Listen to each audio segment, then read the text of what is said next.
Hello, good morning po sa inyong lahat. Welcome back to my channel. It's Sunday morning here in London, 8 a.m. Ito yung breakfast ng aking anak. Spaghetti, Filipino style. Ayan, pinagsabay ko na po siya. Gutom na kami eh.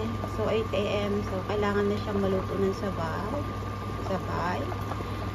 Yung anak ko kasi ayaw niya ng giniling eh. So, I use corned beef every time I cook spaghetti. I'm using corned beef. Hindi po yung giniling. Ayan po, malapit na po siya maluto.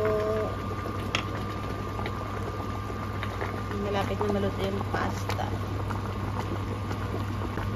Ayan. Nalagyan ko lang po siya ng salt and butter. Tapos yung ating corned beef, ayan po siya. Lalagay naman natin yung hotdog. Okay na po yung corned beef natin. And then, lagay na po natin yung hotdog. Ayan. Sabay na natin siya para maluto.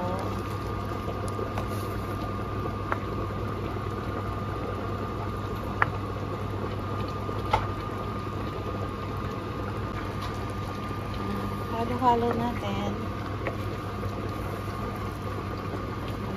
And then takpan natin. Puntahan natin si ating pasta. Hindi pa siya, firm pa siya. Ito na po yung pasta. Yan, i-drain ko na po siya. Ito naman is, okay na rin po siya. Lalagyan na lang po natin siya ng spaghetti sauce. Drain ko po muna itong pasta. Ready na po yung ating pasta. Nalagay ko na siya drain ko na siya sa steamer. So, ilalagay ko naman yung spaghetti sauce. Ito po. Lagay natin. Ito yung gusto ko is sweet spaghetti sauce. Ayan. Nalagay ko na po itong spaghetti sauce. Sweet po siya. Gusto ko po yung sweet. Sweet style. Yan, haluin lang po natin. Siguro 5 minutes siya ay ready na.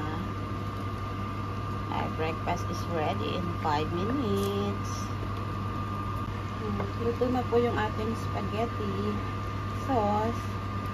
Yan. Breakfast time na. Ayan, luto na po siya ang aking breakfast. Spaghetti with cheese on top. Yan. Happy Sunday po sa inyong lahat. Thank you for watching.